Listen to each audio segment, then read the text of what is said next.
If you're like me and you have no idea where the oil filter is on a 2023 or that style of Ford Explorer hybrid with a 3.3 liter engine, it's pretty well hidden. You have to take off the two panels on the bottom underneath the engine.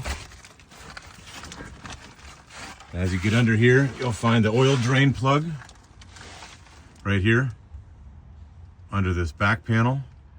And then the oil filter, if you look up in here, you can see a little glimpse of white. It's not the greatest video, but there's a little glimpse of white up there. That's the oil filter.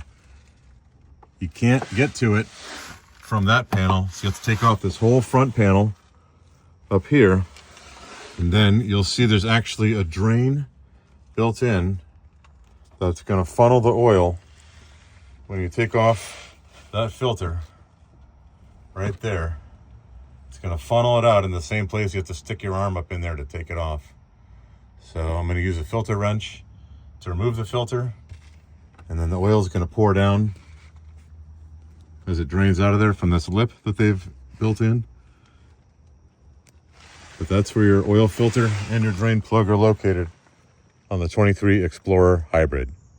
So to access this oil filter, which somebody put on there very tightly, I had to remove the air intake hose, which doesn't come out easy. Take this end off first, and then this end eventually will wiggle out.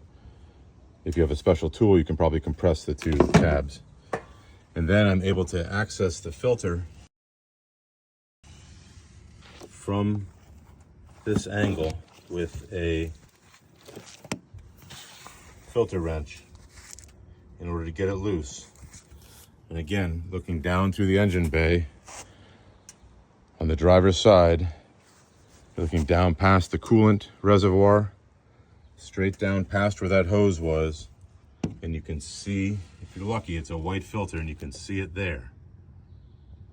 And that's the easiest way for me to access this filter, even with the bottom panel off, because it was on there too tight. The only way for me to get that oil filter off was to use a pry bar, just because of the length, with an oil filter wrench on the end of it. Now the new one is in place, but you can't see it, of course, because it's a black filter on a black background. Hopefully somebody else will change it next time, because this was a horrible experience. Reinstalling the air intake. This end, the narrow end, slides into here. It's pretty self-explanatory, especially once you've taken it off.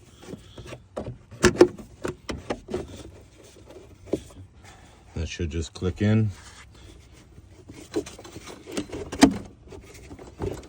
And then this end just slides right into the filter housing.